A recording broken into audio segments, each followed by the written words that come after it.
긍휼히 여기는 자는 복이 있다라고 말씀하고 있습니다.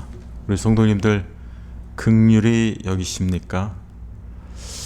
영어 성경에 보면 Blessed are the merciful, 긍휼한 자라고 되어 있는데 우리나라 한국말 성경에는 긍휼히 여기는 자다라고 되어 있는데 이게 원어적인 의미와 더 예수님이 말씀하신 의미가 더 가깝습니다.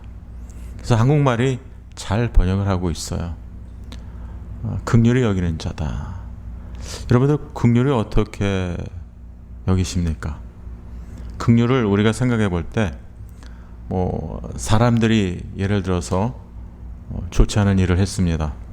뉴스 매스컴에서 사람들이 죄를 범하고 잘못한 일을 했을 때 그 사람들을 우리는 그래도 긍휼히 여겨줘야지, 불쌍히 봐줘야지 그렇게 생각하십니까? 우리는 그거를 긍휼이라고 생각할까요?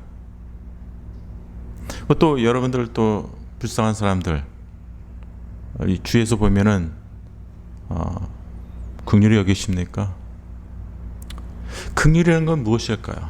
예를 들어 주위에 있는 사람들 중에서 제가 구체적으로 언급하지 않아도 주위에 있는 분들 중에서도 긍휼히 여길 만한 사람들 있죠. 불쌍한 사람들. 저기 아프리카 같은 데서 보면 소말리아나 이런 데서 음식 먹지 못하는 사람들, 그런 사람들 얼마나 불쌍합니까? 우리는 그런 사람들을 향해서 불쌍히 여기고 동정심을 가지면서 우리는 긍휼히 여긴다라고 생각할 수도 있을지도 모르겠습니다.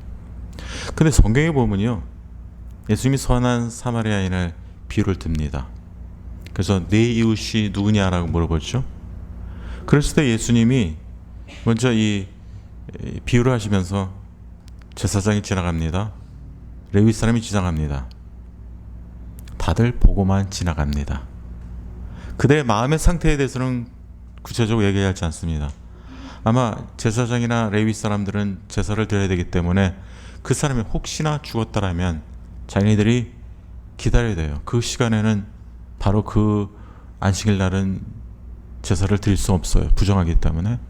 그런 이유인지는 몰라요. 성경은 말씀하고 있지는 않아요.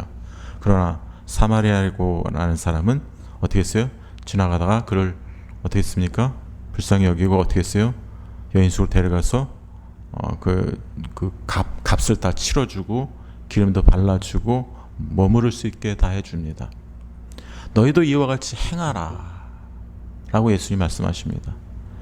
진정한 자비, 긍휼은요, 영어로 real mercy는 pity plus action, 동정에다가 결국 행위가 들어가야 된다. 예수님도 이와 같이 행해라 라고 말씀하고 있습니다. 동정하는 것뿐만 아니라 불쌍한 사람을 보면은 우리는 연민의 동정을 느낍니다. 그것은 사람들, 대다수의 사람들이 그럴 수가 있어요. 그러나 거기로 끝나는 것으로 우리는 enough, 만족할 때가 있습니다. 그러나 실질적으로 불쌍한 사람들, 긍휼한 사람들을, 대상들을 바라보면 동정하고 어떤 행동을 해야 된다.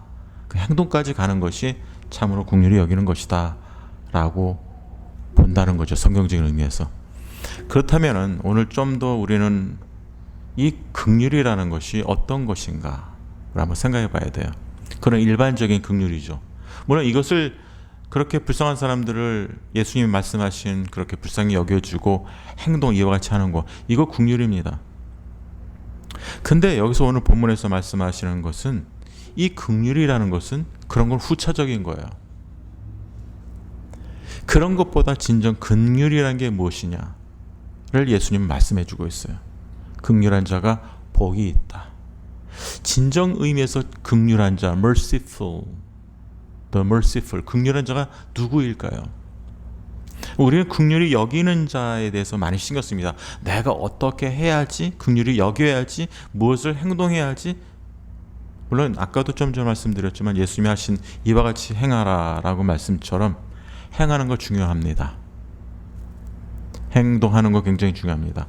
그러나 더 중요한 것은 행동하는 것보다도 그 이전에 내가 어떠한 존재가 되었는지, 내가 어떤 사람인지를 깨닫고 행동하는 게 더 중요하다라고 성경 우리에게 가르쳐주고 있습니다. 진정으로 우리가 긍휼히 여길 수 있는 사람이 되기 위해서는 긍휼을 알아야 된다는 거죠. 긍휼이 무엇인가? 제가 지난번에도 말씀드렸지만 여기 나와 있는 말씀들은 그냥 세속적인 생각에서 심령이 가난하다, 물질적으로 가난하다, 뭐 슬퍼하다, 애통하다, 뭐 그냥 온유하게 착하게 살아간다, 그런 의미가 아니라고 했습니다. 심령이 가난한 자는 영적인 의미에서 분명히 생각해야 되고, 이것은 영적으로 내가 곤핍하고 영적으로 내가 파산 상태에 놓이게 되었다, 그 정도로 내가 바닥에 놓여 있다, 완전히 영적인 의미입니다. 영적으로 내가 파산 상태고 내가 망하게 되었도다, 이사야 고백처럼 나는 망하게 되었도다 라고 고백하는 것처럼 그런 측면에서 영적인 파산 상태, 영적으로 망하게 되었다. 그래서 하나님만 정말 desperately, 절실하게 하나님만 바라보고 하나님만 소망하는 것이 심령이 가난한 자라고 말씀드렸습니다. 애통하는 자도 말씀드렸습니다. 그렇게 심령이 가난한 자가 되니까 자기의 영적인 실체, 내가 정말 하나님 외에는 붙을 게 없구나, 이 땅에는 소망이 없구나 라는 것을 깨닫게 된다면 무엇이 보여지게 됩니까? 자기의 영적인 상태를 깨달은 사람이 심령이 가난한 자예요. 이 심령이 가난한 자는 자기의 죄와 타협하는 사람이 아니라 자기의 죄를 그대로 고백하는 사람입니다. 애통해하는 사람입니다. 자백하는 사람입니다. 회개하는 사람입니다. 영적인 측면에서 우리가 보는 거죠. 그러니까 그런 측면에서 영적인 애통, 회개하는 것, 고백하는 것을 말씀해 주고 있습니다. 온유한 자는 단순히 내가 착하게 사는 것이 아니라 내가 하나님의 뜻을 붙들고 어려운 일, 상처받고 힘든 일, 내가 정말 사람들이 알아주지 못하는 그런 공고한 속에서 사람들한테 또한 핍박을 받고 어려움과 박해, 뭐 그런 어려움 가운데 있다 할지라도 내가 하나님께 다 맡기면서 하나님을 의뢰하며 살아가는 삶이 온유한 삶이다 라고 말씀하셨습니다. 모세, 아브라함 같은 사람들, 네가 좌하면 내가 우하리라, 그런 고백을 했던 사람이 믿음의 선진들입니다. 예수님이 그러셨죠. 온유한 삶의 최고봉의 이그젠플 본보기를 보여주셨죠. 의에 줄이고 목마른 자는 참된 의를 알기 때문에 그 의를 따라서, 그리스도가 주시는 의를 주셨기 때문에 그 의를 따라서 그 의를 실현하기 위해서 줄이고 목마른 자, 갈망하는 자가 바로 의에 줄이고 목마른 자다라고 말씀하고 있습니다. 그렇다면 이 긍휼히 여기는 자는 단순히 이 세상에서 다른 사람을 긍휼히 여긴다는 것, 그런 측면이 아니다라는 것을 우리 염두에 두셔야 될 줄로 믿습니다. 물론 그렇기 때문에 바른 인간관계를 우리가 갖게 되겠죠. 앞에 나온 심령이 가난한 자, 애통하는 자, 온유한 자, 의에 줄이고 목마른 자는 다 하나님과의 관계를 가지고 있고, 긍휼을 여기는 자도 하나님과의 관계 속에서 볼 수 있지만 이 또한 하나님과의 관계 속에서도 먼저 우리는 살펴봐야 된다는 말씀입니다. 왜 긍휼히 여기는 자가 하나님의 관계 속에서 먼저 생각해 봐야 되느냐면요, 우리는 긍휼이 다른 사람을 여기기에 앞서서 우리가 어떠한 자인가를 우리 성도님들은 깨달으셔야 돼요. 내가 어떤 자인가, 내가 어떻게 구원을 받았는가. 성경이 말씀하고 있는 구원이란 것은 과연 무엇인가? 성경은 우리는 하나님의 은혜와 긍휼로 구원을 받은 자다라고 말씀하고 있습니다. 내가 다른 사람을 긍휼히 여기기 이전에 내가 하나님의 은혜와 긍휼로 구원받았다라는 이 사실을 먼저 인식하고 깨달아야 된다는 것입니다. 그래서 디도서에 나와 있는 말씀입니다. 3장에 나와 있는 말씀입니다. 3장 5절, 우리를 구원하시되 우리가 행한 바 의로운 행위로 말미암지 아니하고 오직 그의 긍휼하심을 따라 according to his mercy, 긍휼하심을 따라 중생의 씻음과 성령의 새롭게 하심으로 하셨나니. 그의 긍휼하심을 따라 중생에서 씻음과 성령의 새롭게 하심으로 우리가 하셨다. 여러분, 이것이 우리가 받은 구원입니다. 긍휼이라는 것은요, 어떤 죄 가운데 있는 상황에 그 비천한 상태, 또 헐벗고 고통 가운데 있는 상태, 죄로 인해서 그 죄 값을 치러야 되는 그런 아픔과 고통 가운데 있는 사람들을 불쌍히 여겨주는 것이 긍휼입니다. 그리고 은혜라는 것은 죄 가운데 있는 사람들에게 주시는 하나님의 한없는 호의와 친절, 그 favor, kindness 뭐 이런 것입니다. 그리고 이 긍휼, mercy라는 것은 사실 하나님의 그런 자비라고도 되어 있습니다. 그래서 이 자비라는 말은요, 본래 어디서부터 시작이 되냐면 히브리어로 헤세드라고 말하고 있습니다. 제가 어떤 집사님이 저한테 자기 딸 이름을 뭐라고 지어줄까요? 라고 물어왔어요. 예전에 제가 오래전에 제가 목회를 할 때. 그래서 제가 그 집사님한테 제가 알고 있는 히브리어 중에서 헤세드라는 단어가 있습니다. 헤세드를 하는 게 어떻겠어요? 그러니까 너무 좋아하더라고요. 그러니까 그 헤세드가 의미가 뭐냐고 제가 이제 설명해 드렸어요. 뭔데요? 그러니까 헤세드는 신실, 자비, 한결같은 사랑. 영어로는 어떻게 되냐면 faithfulness, mercy, loving kindness, loyalty, faithfulness. 이런 말들이 다 함축된 말이 헤세드예요. 자비, 인자 이런 말로 번역이 되어 있는데, 이 인자란 말은 사실 한국말로는 헤세드란 말은 정확히 번역이 되지 않는다고 합니다. 한국말의 영어도 마찬가지죠. 그러니까 이게 인자라는 말이 어떤 의미가 있느냐 하면, 이스라엘 백성들이 언약의 백성들이라고 그러죠. 하나님과 언약을 체결했어요. 하나님은 나의 하나님이고 우리는 그의 백성이다. 언약을 맺었습니다. 그 언약적인 관계 속에서 하나님이 그의 백성들에게 헤세드, 인자를 베풀어 주세요. 그의 죄를 용서해 주시고 구원해 주십니다. 그들을 이끌어 주십니다.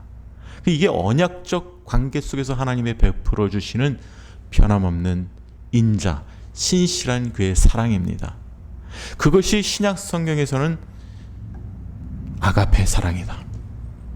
예수 그리스도를 통해서 보여주신 하나님의 사랑, 그리스도의 사랑, 아가페적인 무한한 사랑, 무조건적인 사랑, unconditional love, 무조건적인 사랑을 가리켜서 신약에서는 아가페 사랑이다 이렇게 말하고 있습니다.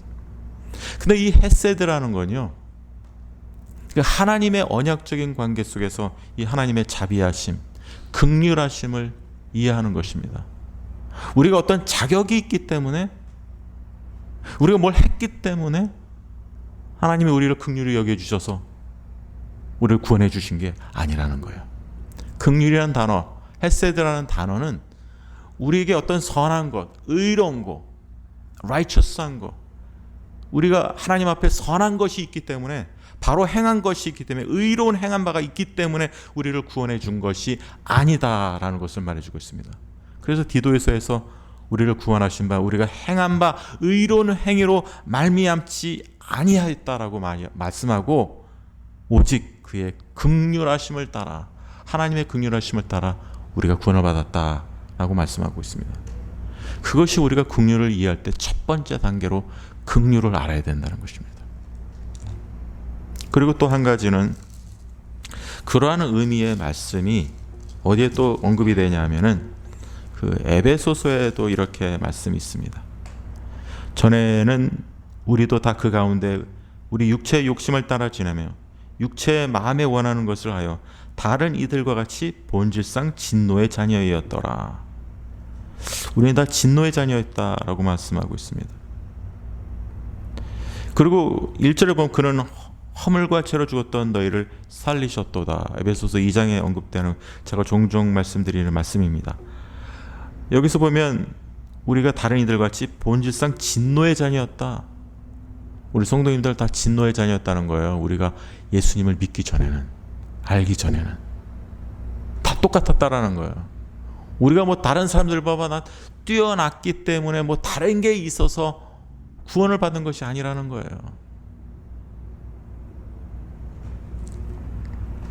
근데 그렇게 말씀하고 있습니다. 거기서 영어로나 뭐 헬라어로는 그러나라는 말이 있어요. 에베소서 2장 4절. 본질상 다른 이들과 같이 다른 이들과 같이 본질상 진노의 자녀이었더니 그러나 영어 성경 보세요. But 그러나 우리는 뭐예요? 그러나 긍휼이 풍성하신 하나님의 사랑이 우리를 사랑하신 그 큰 사랑을 인하여 허물로 죽은 너희를 허물로 다시 언급합니다. 허물로 죽은 우리를 그리스도와 함께 살리셨고 너희는 은혜로 구원을 받은 것이라. 여기 굉장히 중요한 두 가지가 있습니다. 하나님이 우리를 어떻게 구원하셨어요? 그분이 어떤 분이에요? 긍휼이 풍성하신 하나님이 우리를 죄 가운데 버려두지 아니하고 하나님의 택한 백성을 구원하실 때 그분이 어떤 분이냐면 긍휼이 풍성하신 하나님이 우리를 사랑하사 그 큰 사랑을 인하여 허물로 죽은 우리를 그리스도와 함께 살리셨고 너희는 은혜로 구원을 받은 것이냐. 하나님이 긍휼이 풍성하셨기 때문에 우리를 구원해 주셨다는 거예요. 그분이 어떤 분이냐? 긍휼이 풍성하신 분이기 때문에 우리를 죄 가운데 그대로 방치하고 버려두지 않으셨 하나님이다. 그래서 우리를 사랑하셔서 그 큰 사랑을 인하여 허물로 죽은. 보세요. 우리가 누굽니까? 허물로 죽어 있다. 우리 성도님 생각해 보세요. 허물로 죽었다라는 말은 죽었다. 이 죽었다라는 것은 죄로 인해서 전적으로 내가 부패하고 타락했다. 이 말씀은 전적 타락을 말씀하고 있습니다. 그 total depraviti라고 제가 영어 설교에서 말씀드렸는데 우리 그 전적으로 타락했기 때문에 나로서는 하나님을 향해서 내가 어떤 반응을 조금 더 할 수 없는 상태가 허물로 죽은 상태입니다. 우리 성도님들이 내가 좀 이렇게 할 수 있다, 내가 구원을 받기 위해서 내가 선한 거, 내가 의로운 것을 할 수 있다라는 상태가 허물로 죽은 상태가 아니라는 거예요. 여러분, 허물로 죽은 상태는 내가 하나님 앞에서 할 수 있는 의로운 선한 것을 아무것도 할 수 없는 상태가 허물로 죽은 상태예요. 난 죽었으니까요. 완전히 죽었기 때문에 우리의 전 존재가 완전히 죄로 인해서 타락해서 아무것도 하나님을 향해서 선한 것, 의로운 것을 할 수가 없었던 자들이었습니다. 그래서 로마서 3장에 뭐라 그랬어요? 의로운 자가 없다. 의인은 없나니 하나도 없다. 하나님을 찾는 자가 없다라고 말씀하고 있습니다. 하나님 편에서 왜 의인과 죄인을 구분하는지 아십니까? 하나님을 찾지 않으면 죄인입니다. 아무리 자기 나름대로 선한 것을 한다고 해도 하나님 없이 난 살 수 있어. 하나님 찾지 않고 내가 내 뜻대로 그러면서 뭐 나름대로 착한 일을 해도 그러면서 살면 될지, 그거는 자기 나름대로의 도덕적 표준이지 하나님이 제시한 표준이 아니다라는 거예요. 여러분, 그런 측면에서 우리의 현 주소는 허물로 죽은 자들입니다. 그 허물로 죽은 우리를 긍휼이 풍성하신 하나님이 우리를 사랑하신 그 큰 사랑을 인하여 우리를 그리스도와 함께 살리셨어요. 그리고 그것이 너희는 은혜로 구원을 받은 것이니, 너희 뭐라고 말씀하고 있습니까? 그래서 너희는 이 그 은혜에 의하여 믿음으로 말미암아 구원을 받았으니 이것은 너에게서 난 것이 아니요 하나님의 선물이라. 그런 의미에서 구원받은 것이 그 은혜에 의하여 믿음으로 말미암아 구원을 받게 되었다는 거예요. 이것이 무엇입니까? 우리가 하나님의 긍휼하신 하나님으로부터 긍휼을 받은 거예요. 우리가 구원받았다는 것은 1차적으로 하나님의 긍휼함을 받았다. 하나님이 우리를 긍휼히 여겨주셨다. 그 긍휼함을 여겨주셔서 그분의 긍휼함으로 우리가 구원받았다는 거예요. 그러니까 우리가 자꾸만 이 긍휼, 하나님이 우리에게 베풀어 주시는 이 긍휼을 우리가 이해하지 못하고 남을 긍휼히 여긴다는 것은 바른 측면에서의 긍휼은 아닙니다. 내가 어떠한 긍휼로 내가 구원받았는지 이것을 인식하고 이것을 믿어야 돼요. 그게 긍휼입니다. 성경에서 말씀하고 구약 성경에서 말씀하고 있는 그 인자, 헤세드라는 것이 그런 의미가 있습니다. 그런 헤세드, 인자, 인애, 긍휼로 그의 백성들을 구원하셨기 때문에 그 긍휼을 힘입은 자들이 하나님의 뜻대로 살아가는 것이 긍휼을 보이는 거예요. 다른 사람들에게도 긍휼을 보이고 긍휼히 여기고 사랑하는 삶을 살아가라고 말씀하시는 것입니다. 우리가 그러니까 긍휼한 삶을 살아가기 위해서는 내 존재가 하나님의 은혜로 긍휼로 내가 구원받았다는 이 구원의 시작점이 된다는 이 사실, 그 구원을 받았기 때문에 우리가 온전히 하나님의 은혜로 의롭다 칭함을 받았기 때문에 우리가 다른 사람을 긍휼히 여길 수 있다라고 성경은 말씀하고 있습니다. 그러니까 이 긍휼이라는 것은요, 의롭다 칭함을 받은 자가 살아가는 자의 모습입니다. 긍휼을 통해서 하나님은 그의 뜻을 이루시며 그의 백성들이 하나님을 닮아가는 성화되는 모습을 이루신다는 거예요. 그래서 긍휼히 여긴다. 자, 그렇다면 오늘 본문 말씀에서 긍휼히 여기는 자는 복이 있나니, 우리 성도님들도 복된 성도님들로 살아가시길 간절히 소원하고 축원합니다. 그런 측면에서 긍휼히 여긴 자는 복이 있나니 그들이 긍휼히 여김을 받을 것이요. 그러면 여기 그런 측면에서 우리가 긍휼을 한번 생각해 보면 이 긍휼을 받은 자가 어떤 삶을 살아갈까요? 우리 성도님들은 아마 너무나도 잘 아시는 비유를 제가 한번 말씀드리겠습니다. 용서할 줄 모르는 종의 비유 잘 아실 겁니다. 베드로가 이렇게 예수님께 나와서 말을 합니다. 형제가 내게 죄를 범하였으면 몇 번이나 용서해야 됩니까? 하니까 7번까지니까 하니까 예수님이 7번을 70번까지라도 할지니라. 7번을 70번까지라도 하라고 말합니다. 이것은 어떤 정해져 있는 숫자가 아니라 무조건적으로 용서하라는 뜻입니다. 그것만 딱 내가 숫자만 채우고 난 다음에 그 다음서부터는 내가 용서하지 않겠다, 그런 뜻이 아니란 말이에요. 그러고 난 다음에 예수님이 예화를 듭니다. 천국 백성 그 종들과 결산을 하던 어떤 임금과 같으니, 결산할 때 어떤 사람이 10,000달란트의 빚진 자가 하나가 있었다고 합니다. 갚을 것이 없는 그 사람이 주인이 명하여 그 사람한테 자기 몸과 아내와 자식들 모든 소유를 다 팔아 갚게 하라, 이렇게 말씀하십니다. 그 종이 엎드려서 뭐라고 하냐면 다 참으소서 갚으리다라고 하니까 그 종의 주인이 불쌍히 여겨줬다고 합니다. 이게 긍휼히 여겼다는 거예요. 그래서 놓아보냈고 그 빚을 다 탕감해줬다고 합니다. 근데 이 종이 다 아시지 않습니까? 그 종이 나가서 자기한테 100데나리온 빚진 동료 한 사람, 이 아까 10,000달란트라고 하면 엄청난 그 당시 금액입니다. 이건 굉장한 돈이에요. 달란트가 데나리온보다 훨씬 더 비싼 금액인데, 달란트는 말할 수도 없는 돈이에요. 그것도 10,000달란트? 이것은 뭘 상징해 주거냐면 그 값을 자기가 갚을 수 없는 상태, 이 빚을 해결할 수 없는 상태, 그걸 말해주고 있어요. 근데 이 100데나리온 자기한테 빚진 동료 한 사람을 만나서 붙들어서 목을 잡고 빚을 갚으라고 말합니다.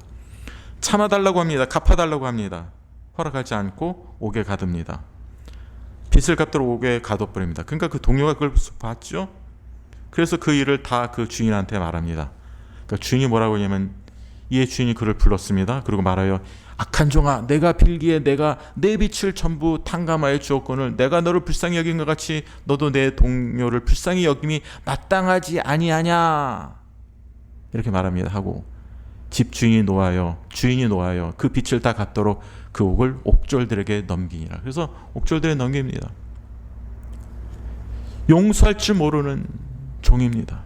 여러분, 그 긍휼, 자비하심이 뭐하고 관계되어 있냐면요, 용서하고 관계합니다. 자비하심이라는 것은 용서로 드러나요. 그리고 하나님의 자비하심을 받았다, 긍휼함을 받았다라는 말은 그의 용서함을 받았다라는 거예요. 우리가 하나님의 긍휼하심, 자비하심으로 우리가 구원받았다는 것은, 구속받았다는 것은 우리가 우리의 죄를 용서함을 받았다는 거하고 똑같은 의미입니다. 여기도 마찬가지예요. 이 사람이 그 주인으로서 그 주인한테 긍휼함을 받아서 자기의 어떤 빚을 다 탕감받아서 용서함을 받은 거예요. 그랬으면 어떻게 돼요? 자기한테 빚진 사람한테도 100데나리온 그걸 다 탕감해주고 용서해줘야 되지 않습니까? 자기는 용서를 안 하겠다는 거예요. 자기는 긍휼히 여겨주지 않겠다는 거예요.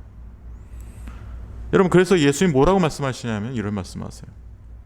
너희가 각각 마음으로부터 형제를 용서하지 아니하면 나의 하늘 아버지께서도 너에게 이와 같이 하시리라. 형제를 용서하지 아니하면 하나님 아버지께서도 이와 같이 용서하지 않으신다는 거예요. 자, 그럼 우리 성도님들 다시 한번 묻겠습니다. 여러분들 형제를 용서하시려고 하는데 용서할 수가 없는, 미워하는 사람들이 있으신 적 있으세요? 다 착하게 살으신 것 같아요. 근데 누군가를 미워하고 내 마음에 너무 상처를 받아서 그 사람을 용납할 수 없고 그 사람을 미워하는 거예요. 그래서 용서할 수가 없어요. 그런데 하나님 앞에 기도합니다. 여러분의 죄가 문득 생각나서 하나님 앞에 하나님 용서해 주세요. 하나님이 용서해 주시겠어요? 안 용서해 주시겠어요? 정작 자기는 누구를 너무너무 미워하는데 그 사람이 용서할 수 없어요. 하나님, 그 사람 너무 싫어요. 그러면서 하나님 앞에 용서해 달라고 자기의 또 다른 죄를 놓고 하나님 용서해 주시옵소서. 아마 그렇게 기도를 해도 하나님이 용서했다는 확신이 없을 거예요. 왜냐하면 다윗이 그런 기도를 한 적이 있어요. 내 마음에 죄가 있으면 하나님이 응답하지 않으신다고. 내 속에 죄가 있으면 하나님이 응답하시지 않으신다고. 요한일서에도 보면요, 3장인가 우리가 확신을 가지고 있는데 우리가 하나님의 계명을 지키면 확신을 갖는다고 합니다. 그 계명이 형제사랑이라고 말하고 있습니다. 다시 말해서 우리가 형제를 사랑하지 않고 누군가를 증오하고 미워하고 용서하지 못한다면 하나님 앞에 기도를 해도 이게 확신이 없는 거예요. 하나님이 들어주지 않으신다는 거죠. 여러분, 그래서 어떤 사람들은 주기도문을 하는 것을 꺼려한답니다. 우리가 우리에게 죄 지은 자를 사여 준 것 같이 우리 죄를 사여 줍시고, 우리에게 죄 지은 자라는 것은 누군가가 우리에게 죄 지은 자를 사여 준 것 같이, 사실 우리는 우리에게 죄 지은 자를 사여 주지를 못하고 인색할 때가 너무 많이 있지 않습니까? 우리에게 죄 지은 자를 사여 주기보다는 사여 주지 않습니다. 근데 우리는 우리 죄를 사여 줍시오. 그러면 우리는 그렇게 안 살고 있잖아요. 우리가 우리의 죄를 사여 주지를 않고 있는데 우리는 우리에게 죄 지은 자를 사여 준 것 같이 우리의 죄를 사여 주옵소서. 이 말을 만약에 그렇게 고백한다면 우리 거짓말하는 거잖아요. 그렇죠? 근데 잘 보세요. 그러면 어떻게 되느냐? 과연 여기서 저는 그 생각을 해봤어요. 너희가 각각 마음으로 형제를 용서하지 아니하면, 예수님을 믿어도 용서하지 않는 사람이 많을까요? 적을까요? 많겠죠. 꽤 있을 거예요. 그러면 아니하면 나의 하늘 아버지께서도 너희에게 이같이 하시리라. 용서해 주지 않으시겠다는 거예요.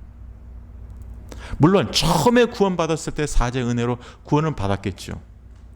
그렇지만 신앙생활을 하면서 누군가를 미워하고 용서하지 않는다면 하나님께서 용서해 주지 않으시겠다는 거예요. 여러분, 이게 신약, 물론 예수님이 하신 말씀이지만 이게 구원론과 연관이 되는데 사도 바울이 말했던 그 사도 바울 서신을 관점에서 이걸 풀어가야 됩니다. 이 사실을. 근데 저는 이게 맞는다고 생각해요. 왠지 아세요? 우리가 예수님을 믿고 하나님의 은혜로 긍휼하심으로 우리가 구원을 받고 죄 사함을 받았어요. 근데 누군가를 마음속에 미워하고 용서하지 못합니다. 그렇죠? 그리고 여러분들 기도응답도 못 받습니다. 왜냐하면 막 기도하다가 용서해달라고 했는데 누군가 불현도 용서하지 못하는 내 모습. 그러니까 그게 하나님 앞에 용서를 구해도 그게 용서를 구하는 확신이 되지가 못해요. 근데 그런 삶을 살한다고 가정해 보세요. 그럼 하나님이 선택받은 하나님의 백성이라면 그대로 놔두시지 않으십니다. 자기가 그 어떠한 사람을 미워하는 그 감정, 용서하지 못하는 그 감정을, 그 사람이 아무리 나에게 잘못했다 할지라도 하나님 그 문제에 대해서 결국 그 사람이 선택받은 하나님의 백성이라면 그 문제를 다루시길 원하세요. 그리고 회개시킵니다. 바로 그때는 못합니다.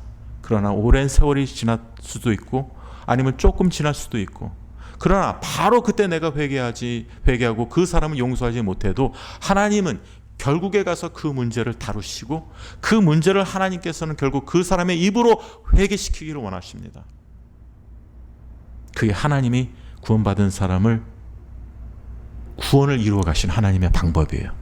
그게 성화되는 모습입니다. 성화라는 건 불완전한 사람을 하나님이 이끌어 가세요. 완전하신 예수 그리스도를 닮아가도록. 예수 그리스도를 닮지 못한 나의 불완전한 모습, 죄악된 모습을 하나님은 고쳐가기를 원하세요. 회개를 통해서.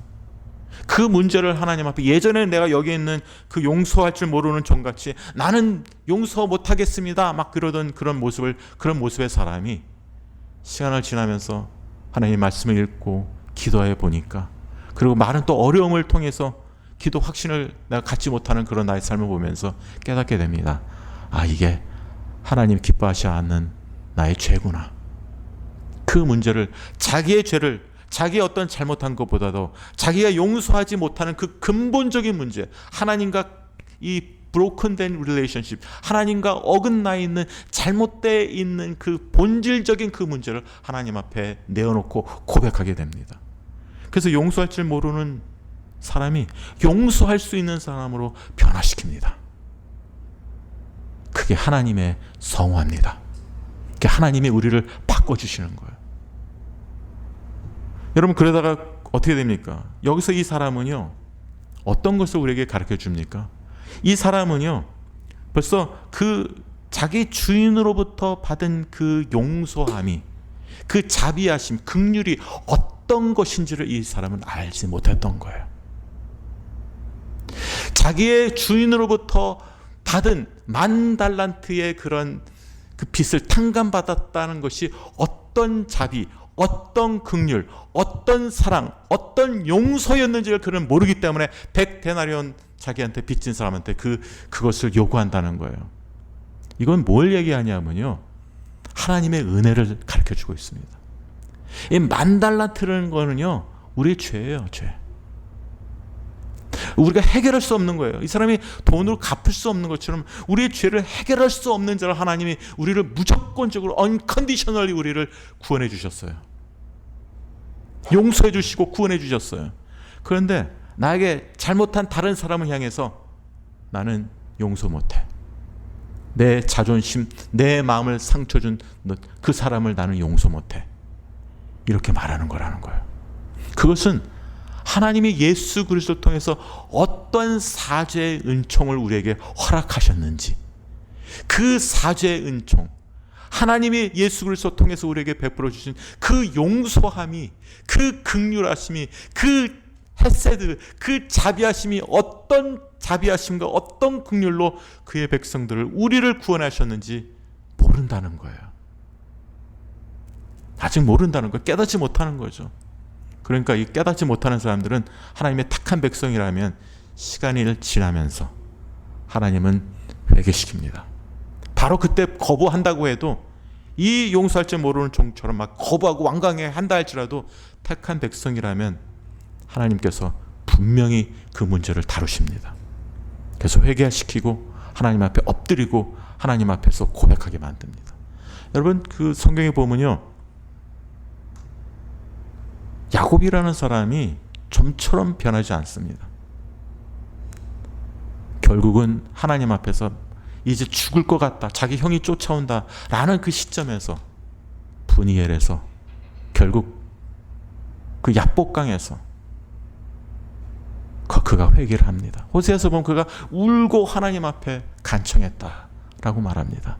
그때 회개한 거예요. 그래서 거기서 이겨가지고 브니엘이라는 이름이 생기지 않았습니까?